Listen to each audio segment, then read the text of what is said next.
Um julgamento histórico coloca Jair Bolsonaro no banco dos réus. Ele é acusado de conspirar contra a democracia brasileira. Mas a trama não começou no dia da invasão de Brasília. Antes, houve ensaios, sinais e reuniões.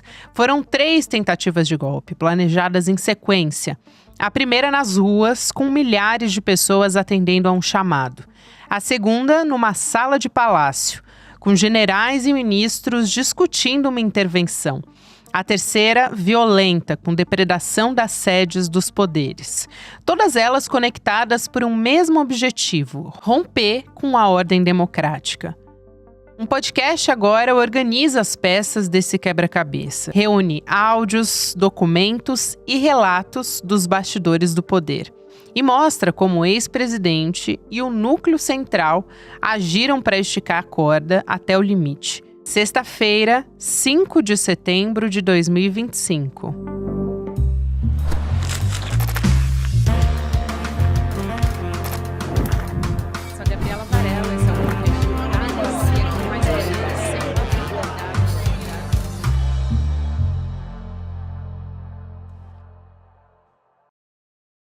Olá, seja muito bem-vindo, seja muito bem-vinda. Eu sou a Gabriela Varela, esse é o Videocast em Detalhes que está começando. E aqui de segunda a sexta-feira a gente vai analisar uma temática, uma notícia importante do momento.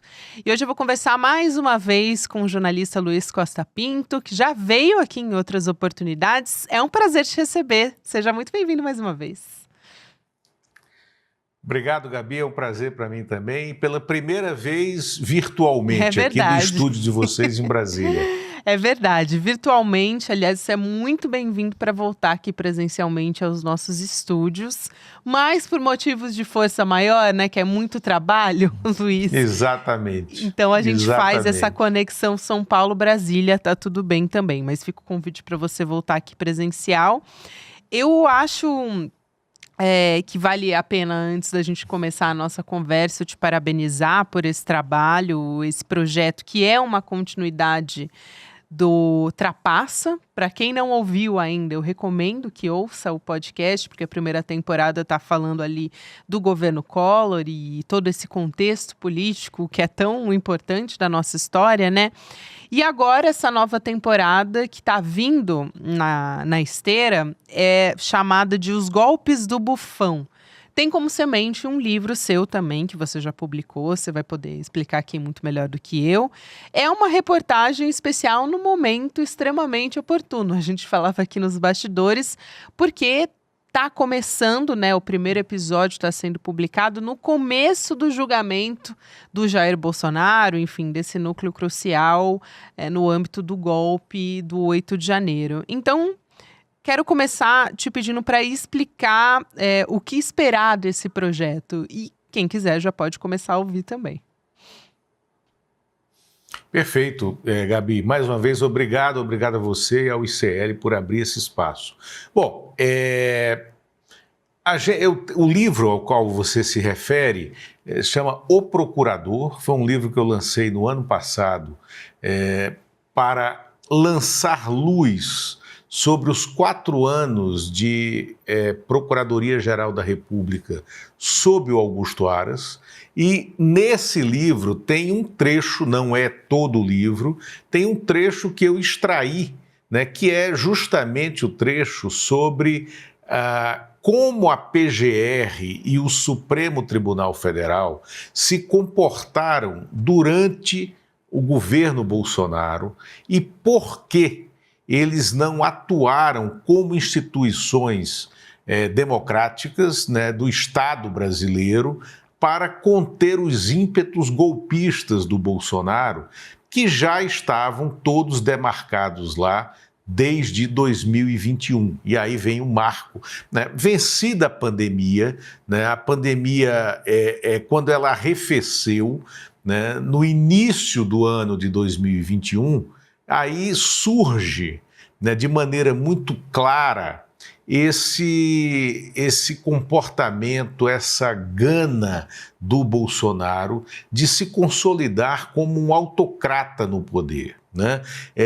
E ali ele começou a preparar o que viria a ser o golpe dado e vencido em 8 de janeiro de 2023. Mas nesse corte, Gabi, eu começo a contar que em 2021, no dia 29 de março de 2021, né, com a demissão do general Fernando Azevedo e Silva, que foi o primeiro-ministro da defesa do Bolsonaro, e na esteira da demissão dele foram trocados os 3 comandantes militares, né?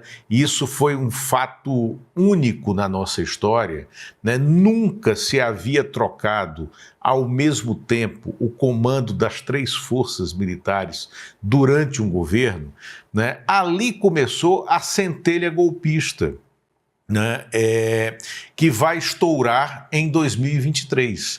Ali estavam dadas todas as condições para o golpe, né? A gente até falava sobre isso. No contexto ali de governo Bolsonaro, todos os dias a gente tinha uma nova história bombástica que tinha que ser entendida ali naquele dia. Então, muita coisa se perdeu. Eu ouvindo os episódios, até tinham áudios que eu até depois tirei a dúvida com você. Esse áudio aqui, ele é exclusivo? Porque eu não me lembro de ter ouvido assim na íntegra, né, com tanto detalhe, mas de fato foram áudios que foram passando batido, porque era muita informação que era recebida nesse momento, até porque é um método do Steve Bannon, da extrema-direita, a gente sabe, né, jogar muitas informações ali para confundir as pessoas que vão acompanhar isso por meio da imprensa. Tem um recorte interessante ali do podcast, que é esse núcleo de resistência, tanto do Ministério Público Federal, né, você fala sobre isso, e do Supremo Tribunal Federal também atuando nesse pré-golpe, já desde 2021 até 2022, uma espécie que você chama de contragolpe ao golpe de Bolsonaro. Eu achei isso interessante. Eu queria te pedir essa explicação, até porque a gente tem esse bastidor da resistência e também uma análise dos áudios que estão justamente nesse âmbito dos golpes que foram frustrados. Você fala em 3 golpes, né? Isso, 3 golpes e vou explicar. Agora, essa estratégia do Steve Bannon, a qual você se referiu, eu até toco nela, que é essa história de criar pequenos incêndios por todos os lados para manter o Estado que está sendo atacado exatamente no caos, né? No caos informativo e no caos reativo também. Então, uma das missões que eu me impus, né, quando decidi fazer esse trabalho, foi justamente organizar esse caos antes do julgamento, para que a gente pudesse vir ao ar, pelo menos como estamos vindo, na primeira semana de julgamento, para que as pessoas tenham uma noção exata, né, do que é que está sendo julgado, né? Quais dos crimes do Bolsonaro que estão sendo julgados. Tanto que no primeiro episódio eu retomo o nosso desempenho e a participação trágica do Bolsonaro como chefe de Estado durante a pandemia, que não está em julgamento. Não estará, o fato de nós termos perdido 700 mil brasileiros, 700 mil vidas durante a pandemia e poderia ter sido pelo menos 50% menos do que isso, né? Isso não está naquele banco dos réus, né? E ali ele foi um chefe de Estado contra-republicano, um chefe de Estado contra o seu povo, né? Mas isso não está em questão, né? São outros golpes, são outros crimes que estarão sendo decididos no Supremo nesta semana. E, Gabi, tem um fio condutor desse raciocínio, que é uma entrevista que já tinha me chamado muita atenção quando eu escrevi O Procurador. Uma entrevista do filósofo Marcos Nobre, professor da Unicamp, que foi presidente do SEBRAP, né? Essa entrevista foi publicada, né, na Folha de São Paulo, em setembro de 2021, né? Foi concedida ao repórter Nayef Haddad, e é uma entrevista brutalmente lapidar do ponto de vista da ciência política, porque em 2021, em setembro de 2021, o Marcos Nobre antevia tudo o que iria acontecer com o bolsonarismo, com o país, com essa tensão, com essa radicalização extremista, né? E isso é brilhante. Eu volto em outros episódios para lembrar ao ouvinte dos pontos que o Marcos Nobre chama atenção, né, nessa entrevista que eu reproduzo, né, no primeiro episódio, porque ela é fabulosa do ponto de vista da ciência política, né, que ele diz ali, olha, o Bolsonaro quer reproduzir numa escala muito mais potencializada o 6 de janeiro do Capitólio americano.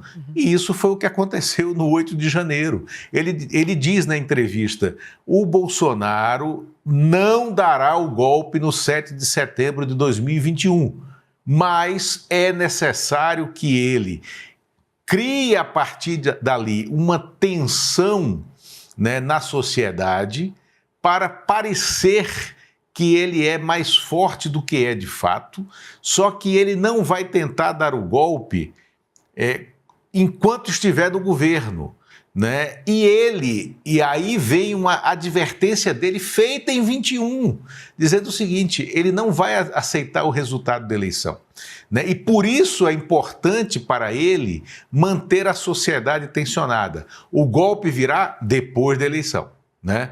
E aí, no episódio 3, né, quando eu faço o relato da reunião de 5 de julho, eu trago de volta os áudios daquela reunião que eu chamo de reunião do golpe, de 5 de julho de 2022, e vou fazendo uma análise, né, em tempo real daqueles áudios, né, durante o podcast, e ali o general Mário Fernandes, ele fala todo o plano, né, de matar, ele não fala com essas palavras, que tem que se matar o presidente eleito, tem que se matar o ministro do Supremo, não, mas já está claro ali que ele diz com essas palavras, numa reunião ministerial. Se nós tivermos que agir depois da eleição, vai ser como em 1969, com a junta militar, que foi a junta militar dos Três Patetas, né? Ou seja, ele já antevia aquela situação que eles viveram no 8 de janeiro de 2023. Parece, às vezes, que a gente olha para o 8 de janeiro de uma maneira isolada, mas o golpe é continuado e tem muitos especialistas que dizem que, na verdade, ele continua acontecendo. A gente está chegando agora num contexto de decisão do julgamento por parte do Supremo Tribunal Federal, mas ele continua acontecendo. O Eduardo Bolsonaro está nos Estados Unidos, está ali articulando para que os Estados Unidos façam retaliação e sanções contra o judiciário brasileiro, justamente por poder passar uma régua delimitando e também, né, reafirmando a nossa democracia brasileira diante de tudo isso que aconteceu.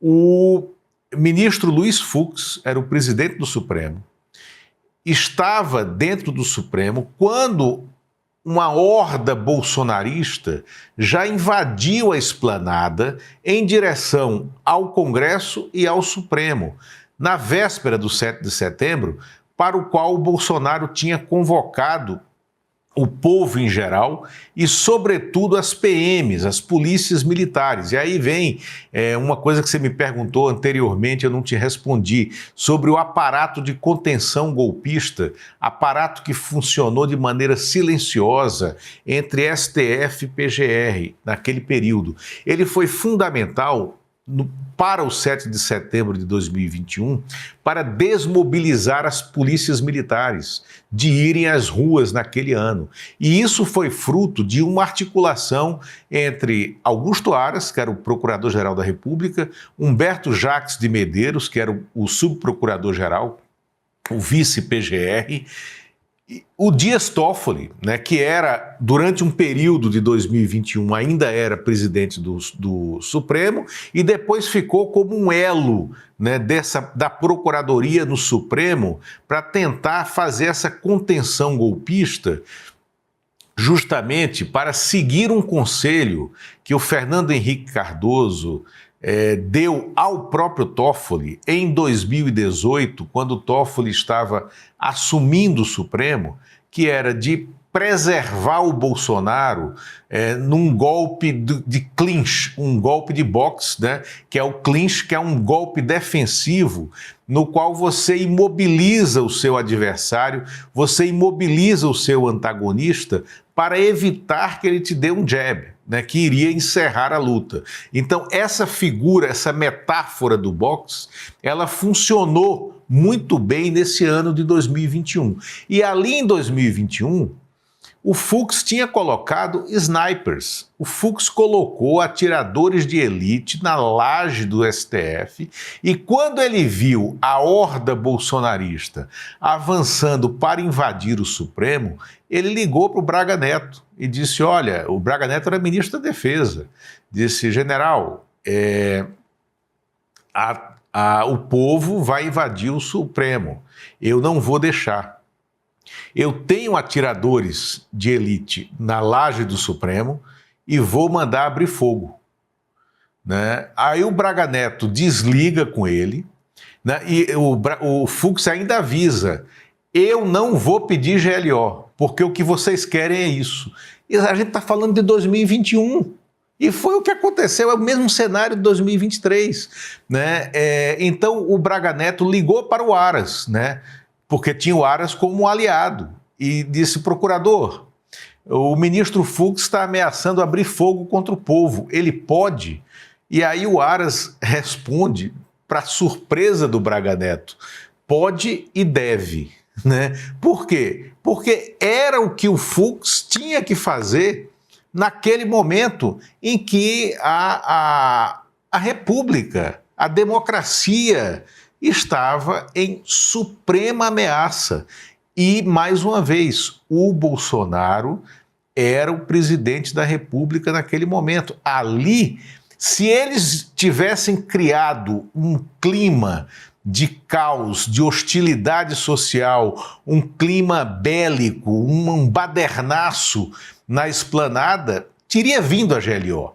E o que é que resultaria disso? Mas como o Bolsonaro é covarde, é frouxo, é fraco, e como os militares que estavam com ele também são fracos, frouxos, todos esses que estão indo para o banco dos réus, né? O que é que aconteceu? Eles foram até a página 248, só que o livro tinha 270. Eles não chegaram à página 270, ao epílogo da consumação do golpe. E o que é que aconteceu? No dia 8 de setembro, depois do 7 de setembro, em que o Bolsonaro fez aqueles discursos mais inflamados, aqueles discursos flagrantemente golpistas e tal, e isso eu conto também no episódio 2, né? No dia 8 de setembro, logo de manhã cedo, antes de tomar o café da manhã, o vice-procurador-geral da República, Humberto Jacques de Medeiros, telefona para o Augusto Aras e diz o seguinte, procurador, só uma pessoa pode botar panos mornos nisso tudo que aconteceu, é o Michel Temer. Porque o Michel Temer é capaz de conversar com o Alexandre de Moraes e botar o Bolsonaro para conversar com ele. Isso é muito interessante, acho que muita gente não conhece, muita gente sabe da participação do Michel Temer, mas não sabe como se deu nos bastidores, né? De onde surgiu, até porque o Bolsonaro, no 7 de setembro, que a gente se lembra, é de ele chamando o Alexandre de Moraes de canalha, dizendo que não ia cumprir nenhuma decisão do Supremo Tribunal Federal a partir dali, e logo depois o Michel Temer entra em cena para apaziguar os ânimos. Depois, ali no depoimento do próprio Bolsonaro ao Alexandre de Moraes, também teve uma cena curiosa, que foi ele chamando o Alexandre de Moraes para ser vice dele, né? O que também chamou bastante atenção. Que é o típico da covardia dele, né? O Bolsonaro é isso, é o bufão. Por isso bufão. Que o podcast tem esse título, Os Golpes do Bufão. Eu até recorro ao Antônio Weiss, ao Aurélio Buarque de Holanda, para explicar, no final do segundo episódio, se eu não me engano, o que é bufão, né? E aí, todas as definições de bufão, inclusive a de idiota, né, cabem na personagem do Bolsonaro. Isso é muito bom e faz muito sentido, né, também que o nome do podcast seja esse, né? O nome da temporada, na verdade. Agora, me lembra também todo esse trabalho que foi um trabalho muito minucioso, jornalístico, de levantamento de áudio por áudio, dos vídeos que acabaram se perdendo.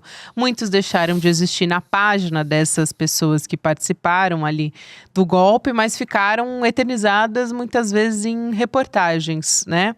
Mas muita gente fez live justamente provando o crime, né? Reproduzindo provas contra elas mesmas, as pessoas que estavam ali no 8 de janeiro na Praça dos Três Poderes. Alguém que também fez isso, mas em outra medida, ali no julgamento, foi o próprio ministro Alexandre de Moraes. Me chamou muito a atenção, acompanhando esse processo todo também, Luiz, o quanto ele foi didático quando ele juntou em um vídeo que ele transmitiu na sessão momentos ali de quebra-quebra, momentos de agressão. Tem um momento ali que foi muito emblemático, acho que chamou muito a atenção, que foram as pessoas agredindo até um cavalo, né, que estava assim... supostamente eles estavam tentando conter o que estava acontecendo e as pessoas derrubaram o cavalo ali num momento de fúria daquele episódio. Então, quando ele faz isso, quando ele traz esse compilado para a primeira turma, foi justamente para não esquecer o que levou até ali, o que levou até esse julgamento. Então, acho que essa junção, que foi uma parte ali da sustentação do ministro Alexandre de Moraes, foi extremamente didática. Acho que ele tem também algo que tem que se ressaltar sobre esse trabalho que fez o ministro Alexandre de Moraes para deixar bastante claro para as pessoas o que aconteceu, né? Não, sem dúvida. O trabalho de organização de informações que está no relatório do voto do Alexandre de Moraes é muito precioso, é histórico, né? É um livro de história, né? E esse julgamento ele tem uma simbologia fundamental para o nosso futuro, porque nós passamos por mais de uma ditadura sem julgar os ditadores, sem julgar os jagunços dos ditadores, sem julgar politicamente o processo que levou àquela ditadura. Pela primeira vez a gente está tendo condições de levar a julgamento, dar a devida punição, tendo cumprido todo o processo legal e seguir adiante, porque o que o Brasil passou de 2016 até 2022, 2016 que eu falo com a deposição da presidente Dilma, o impeachment sem crime de responsabilidade, até 2023, quando veio esse golpe dado e vencido, foi um golpe que durou 2 horas, né? As 2 horas em que os 3 palácios estavam invadidos, até que houvesse uma mudança de posição da Polícia Militar, do Comando Militar do Planalto, né? O país viveu 2 horas sob o império da desordem, da baderna golpista e, para os golpistas, na esperança de que tivesse um GLO, né? E aí o trabalho do ministro Alexandre de Moraes e da equipe dele, da equipe de retaguarda do gabinete dele, é um trabalho primoroso de documentação de todos os crimes cometidos. Então, é por isso que a gente não pode deixar que se fale de julgamento político, é um julgamento técnico. A gente não pode deixar que se fale de injustiça no tamanho das penas, não. Não é pela destruição pontual de uma obra, de uma cadeira, pela pichação de uma estátua. Não é por isso que as pessoas estão sendo punidas. As pessoas estão sendo punidas por terem se deixado levar por esse transtorno mental coletivo que se criou no país, a ponto de eles imaginarem que era possível haver um golpe constitucional ou forças armadas aplicando de maneira tosca e torta o artigo 142 da Constituição, ou que podia ter um golpe de Estado com os militares indo para a democracia, né? Ou que viriam ETs para cá, como acreditam agora, ainda tem uma parcela da população que acredita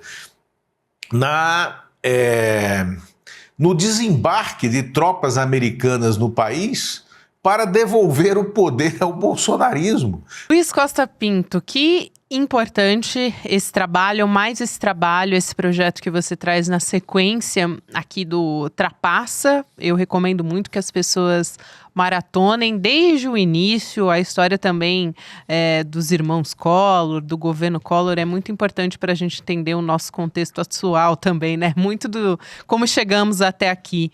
E fundamental esse trabalho também que você traz. Eu estou acompanhando aqui os episódios que estão indo para o ar, pouco a pouco, e com certeza está ajudando a gente a entender esse julgamento e o resultado que vem por aí. Muito obrigada.